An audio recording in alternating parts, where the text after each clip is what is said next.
So this is a 4-day trip that was organized by the Petroleum Authority, the joint venture partners, UNOC, ECOP, and others. I am Rachel Mugarura-Mutana from the African Center for Media Excellence, and we were invited on behalf of those partners I have spoken about to mobilize interested journalists from media houses that frequently cover public affairs, specifically these issues around natural resource extraction, governance, and accountability.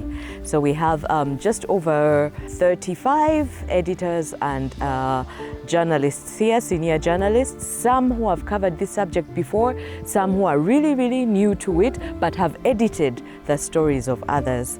So on the first day, on our arrival in Hoima city, we laid the ground for the field visit. So there were presentations by all these partners on the progress of the oil and gas sector thus far. And the beauty of the way this trip has unfolded is that then each day we have been able to see what was referenced on the first day. The Tilenga development area. Uganda's oil projects have significantly progressed. We are now at the Tilenga project site in Bulisa district, which is one of the petroleum production projects in the country. So we have 4 flagship projects, 2 production projects, that's Tilenga and Kingfisher, and then 2 commercialization projects where the oil will be sold or enhanced value from. That is the East African Crude Oil Pipeline Project and the Uganda Refinery Project. Today we have been at first at the oil rig, where we learned that close to 149 oil wells have been drilled so far. But also we've learned that the cost project of one oil well per day is around $140,000. The total cost is being evaluated by government. From then we went to the waste management facility that gave us an idea of how hazardous waste is processed, both plastic and food, but also we're yet to know how the drilling waste is processed, which we are looking forward to. We've also seen the central processing facility. It's a very, very huge facility that is going to process oil before it is transported to the oil pipeline. You know, for a long time we kept talking about oil activities as, you know, we shall have a central processing facility here and there, but to see all these things coming to life is quite interesting. So if you just see right behind us, we have a concrete surface. So that's where for example, the mud would be prepared, that's where the rig would stand, that sort of thing. And so once they've left, as a mitigation to ensure that the place has been cleaned up, and if there's been any spillage, or it's a work site. What the team then does is clean up all the surfaces. Generally around the rig site, it's zero discharge.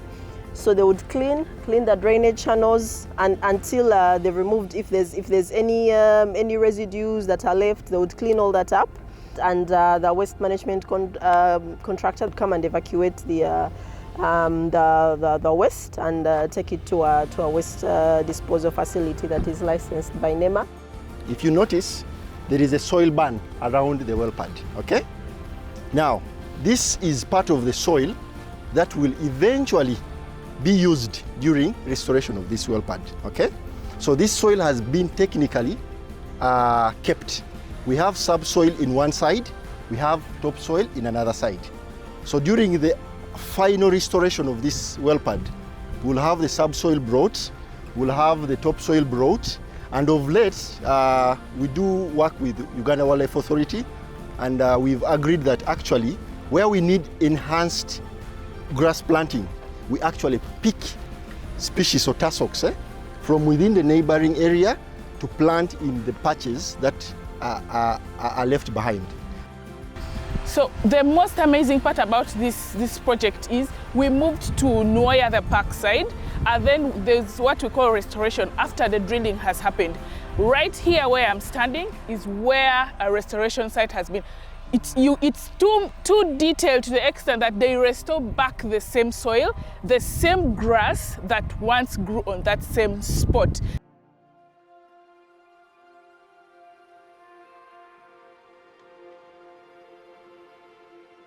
You're very welcome to Kingfisher Oilfield Development Area. This is operated by CNOOC Uganda Limited.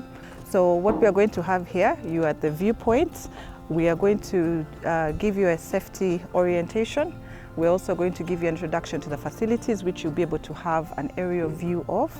And then we're going to give you a tour of all our main facilities, drilling well pads, CPF, livelihood restoration. And this is very important to us because CNOOC is one of the key partners in the oil and gas development. We are on schedule for activities, and Ugandans as stakeholders, yourself, we want you to have understanding and visualize what we have prepared for fast oil. Now, from the Kingfisher project, the production is going to be 40,000 barrels of oil per day at Plateau. While where we were yesterday in the Tilenga project, we are going to produce about 190,000 barrels of oil per day. The tour of the oil activity sites has been very eye-opening to me. Some of these activities, I'd seen them in news reports, but it has been very interesting to see how some of these activities are operated on the ground. This is one of our livelihood restoration programs. As CNOOC, we implement several programs for the project-affected persons to help them restore their livelihoods to the way they were or even better. So this is one of the programs. We have several programs which include vocational skills training, financial literacy, and support in agriculture. I'm grateful to the African Center for Media Excellence for giving editors an opportunity to come and tour the oil region, because as a person who sits at that desk, it helps me to evaluate when stories are being brought in. It has given me first-hand information on what is happening on the ground, such that when activists bring in news stories that there is something happening in the oil fields, I can now make a comparison and I know what is wrong and what is right. And we've had the chance to visit one of the project-affected persons known as the PAPs. We've been able to understand how they were affected by the oil pipeline and how they've been able to compensate them through, of course, relocation and also the in-kind support, whereby they were able to get more land and then build a house. And also we learned that the lady who was affected, she was able to gain skills in farming, tailoring, and also accessing food basket from the project for 12 months. Right now, we're here at Hoima Stadium, a very, very new project funded through the Petroleum Fund. And our team have been able to ask questions around the value of a sports facility to this region, to the country, and indeed how this all ties in to Uganda's oil and gas journey. Kumpi omwaka gumu kati oguyise nga tutandise okukola emirimu wano ku stadium eno, naye wetwogerera kati tuli ku bitundu 95 ku 10 ebyokumaliriza omulimu guno. Omulimu gukoleddwa bulungi ku mutindo ogwa ekika ekya waggulu ennyo. Nsuubira mu region eno ya East Africa tunabafunamu ekisaawe kiri ku mutindo guno nga bwe mukirabye. So right now, as a country, we are collecting tax and non-tax revenues because we haven't started commercial production. And part of that money is what has been used to finance the construction of the Hoima International Stadium. This is important because one of the commitments of government is to see the money from the sector invest in durable infrastructure that has lasting benefits to the country and the communities that host this project. And now with the coming of this airport and that stadium, that means that tourism will also improve. So that is how you see that oil causes a ripple effect for other industries.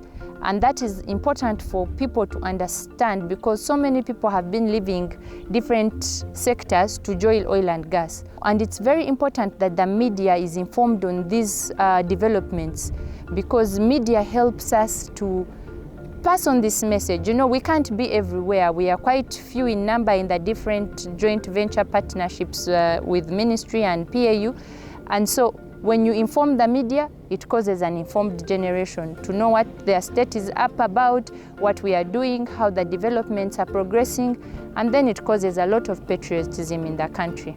Every human being at least will get the impact that the oil is bringing to the region because of the white products that we have, the diesel, the petrol, the LPG.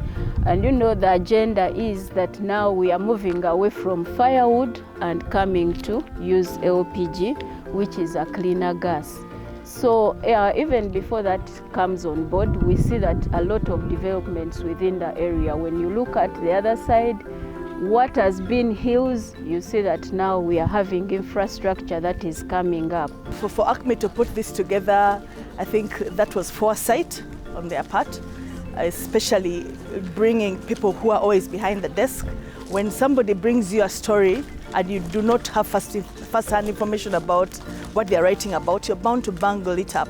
So this has been very enlightening. I'm going away as a better person and as a better editor. I'll handle oil and gas issues much better. I see that now there is a bridge between the media and those entities, and this is going to improve the quality of reporting, and it's also going to improve the quality of the national understanding of the oil and gas sector. Because if the editors are well informed about the industry, it means the entire country is going to be up to par with everything that is happening. So it's been a full day, and just to say that at the African Center for Media Excellence, we really believe that strong journalism is built on strong knowledge. Now, it's up to these editors and journalists to make their own decisions on what the story is. It's not our role, but at least so far, they have the best information at hand to make strong editorial decisions on oil and gas coverage.